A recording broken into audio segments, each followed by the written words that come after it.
Hello, and welcome back to day two. Today, we will become aware of how we make decisions. Sometimes we make really good decisions, and sometimes we don't make good decisions. These bad decisions can have negative impacts on our lives. However, there is a way to reduce the number of bad decisions that we make, and we will discuss this today. Knowing how to make good decisions, like what to wear to a job interview or which job to take, could be the key to living your best life. Being able to make those decisions in a timely manner and feeling confident about your decision-making skills could save you a lot of time. If you want to become a better decision maker, incorporate these following 9 daily habits into your life. Number 1, take note of your overconfidence. Good decision makers recognize areas in their lives where overconfidence could be a problem. Then, they adjust their thinking and their behavior accordingly. It's especially important to consider your confidence level in terms of time management. Most people overestimate how much they can accomplish in a certain period of time. Do you think you'll be able to pay your online bills in 30 minutes? You might find you are overconfident in your predictions. Take time one day to estimate how much time it will take you to do your tasks that day. Then, at the end of the day, review your estimates. Were you as accurate as you thought? Number 2, identify the risks you take. There's a good chance you have made some poor decisions out of habit, and you didn't think about the danger you were in or the harm you might have caused others. For example, if you drive too fast on your way to work every day, each time you arrive without a speeding ticket, you become a little more comfortable with driving fast. However, the truth is that when you drive too fast, you're not only jeopardizing your own safety, but also the safety of others around you. What are some of your habits, especially the ones that are automatic? Take some time to evaluate which of these automatic habits might be harmful or unhealthy, and develop a plan to develop healthy habits. Number 3, frame your problems in a different way. The way you pose a question or think about a problem will likely determine how you respond, how likely you respond and come up with a good answer, and how you perceive your chances of success. Imagine 2 surgeons. One surgeon tells his patients 90% of people who undergo this procedure live. The other surgeon says 10% of people who undergo this procedure die. The facts are the same, but research shows that the people who hear 10% of people die will perceive their risk to be much greater. So, when you're faced with a decision, frame the issue differently. Look at it in a different way. Take a minute to think about if a change in wording or a different perspective might affect how you view the problem and how you might solve it. Number 4, stop thinking about the problem. When you're faced with a tough choice, like whether to move to a new city or change your career, you might spend a lot of time thinking about the positives and the negatives of the choice. You might also think about the potential risks and rewards. While science shows there is plenty of value in thinking about your options, overthinking your choices can be a problem. Weighing your options for too long might actually make the final decision harder to determine. Studies show that there's a lot of value in letting an idea incubate. Unconscious thinking can surprisingly provide you with the exact answer you need. So, consider sleeping on a problem, or get yourself involved in an activity that takes your mind off a problem. Let your brain work through things in the background. Letting your brain work through things in the background can develop a perfect answer that you hadn't considered before.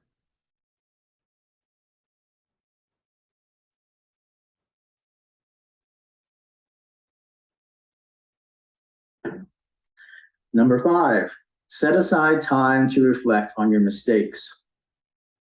Every day, briefly review the choices you've made throughout the day. When your decisions don't turn out well, ask yourself what went wrong. Look for the lessons that can be gained from each mistake you made. However, don't dwell on your mistakes. Keep your reflection time limited to perhaps 10 minutes each day. This might be the perfect amount of time to help you think about what you can do better tomorrow. Then, take the information you've gained and apply it to the future. Step number 6, acknowledge your shortcuts. Although it can be a bit uncomfortable to admit, we're all biased in some way. It's impossible to be completely objective. Your mind has created mental shortcuts that help you make decisions faster. While these mental shortcuts keep you from toiling for hours over every little choice you make, they can also steer you wrong. For example, if you watch a lot of news stories about house fires, you're likely to overestimate the chances of you having a house fire. Or, if you watch a lot of news about plane crashes, you may think your chances of dying in a plane crash are very high.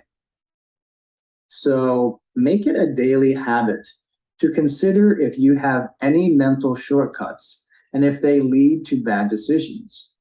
When you acknowledge the incorrect assumptions that you make about people or events, you may be able to become a little more objective. Number 7, consider the opposite. Considering the opposite will help break down unhelpful beliefs so you can look at situations in another light and decide to act differently. There's a good chance you've developed some beliefs that don't serve you well. For example, you might assume that you are a bad public speaker, so you avoid speaking in meetings. Or you might believe you are bad at relationships, so you stop meeting new people. You've also developed beliefs about certain groups of people. Perhaps you believe rich people are evil. These kinds of beliefs, which we often assume are 100% true, actually can lead you astray. However, it can be hard to change them.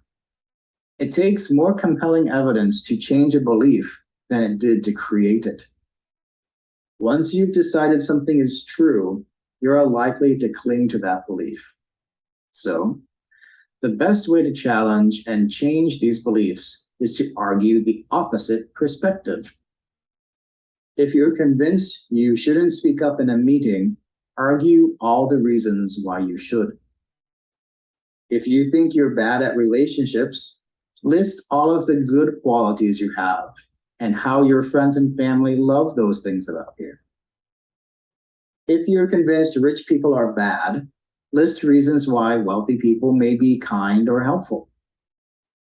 This can help you see where your beliefs are getting in the way of your success, or may be causing you to see the world in an unhelpful and unhealthy way. Number 8, label your emotions. Make it a daily habit to label your feelings. Note whether you're feeling sad, angry, embarrassed, anxious, or disappointed. Then take a minute to consider how those emotions may be influencing your decisions. Surprisingly, labeling your emotions can actually help you make decisions because your feelings have always been a part of the choices you have made. It's helpful for you to become conscious of those feelings and use them to make informed decisions, rather than to allow unconscious feelings to make the decisions for you. Excitement, on the other hand, can make you overestimate your chances of success. Even if there's only a small likelihood you'll succeed, you might be willing to gamble and take a big risk, especially if the possible result seems really exciting. So be wary of using excitement to make a decision. Number 9, talk to yourself like a trusted friend. When faced with a tough choice, ask yourself, what would I say to a friend who had this problem? You'll likely find the answer to be really helpful for you. So, while it is good to be aware of your emotions and how they are impacting your decision making, it can also be good to balance emotion with logic. Talking to yourself like a trusted friend takes some of the emotion out of the situation. It will help you gain some emotional distance from the situation and will give you an opportunity to be a little more objective or logical about the solution. It will also help you to be a little kinder to yourself. While you may be likely to say negative things to yourself, like, this will never work, you can't do anything right, there's a good chance you wouldn't say that to your friend. Perhaps you'd say something more like, you got this, I know you can do it, if you were talking to a friend. Developing a kinder inner dialogue takes practice, but when you do it, your decision-making skills can improve.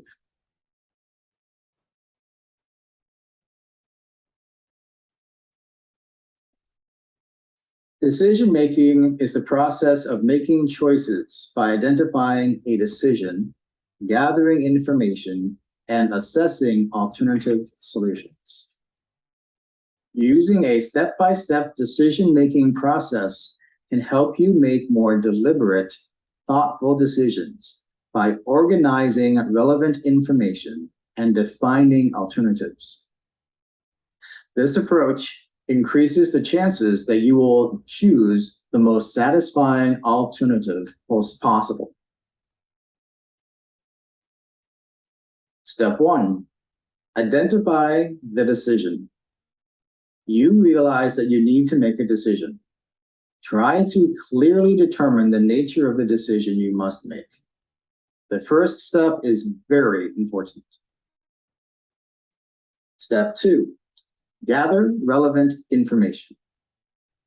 Collect some pertinent information before you make your decision. What information is needed, the best sources of information, and how to get it. This step involves both internal and external work. Some information is internal. You'll seek it through a process of self-assessment. Other information is external. You'll find it online, in books, from other people, and from other sources.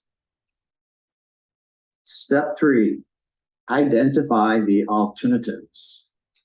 As you collect information, you will probably identify several possible paths of action or alternatives. You can also use your imagination and additional information to construct new alternatives. In this step, you will list all possible and desirable alternatives. Step 4, weigh the evidence. Draw on your information and emotions to imagine what it would be like if you carried out each of the alternatives to the end. Evaluate whether the need identified in step 1 would be met or resolved through the use of each alternative. As you go through this difficult internal process, you begin to favor certain alternatives, those that seem to have a higher potential for reaching your goal. Finally, place the alternatives in a priority order based upon your own value system. Step 5, choose among alternatives. Once you've weighed all the evidence, you are ready to select the alternative that seems to be the best one for you. You may even choose a combination of alternatives. Your choice in step 5 may very likely be the same or similar to the alternative you placed at the top of your list at the end of step 4. Step 6, take action. You're now ready to take some positive action by beginning to implement the alternative you chose in step 5. Step 7, review your decision and its consequences. In this final step, consider the results of your decision and evaluate whether or not it has resolved the need you identified in step 1. If the decision has not met the identified need, you may want to repeat certain steps of the process to make a new decision. For example, you might want to gather more detailed or somewhat different information or explore additional alternatives.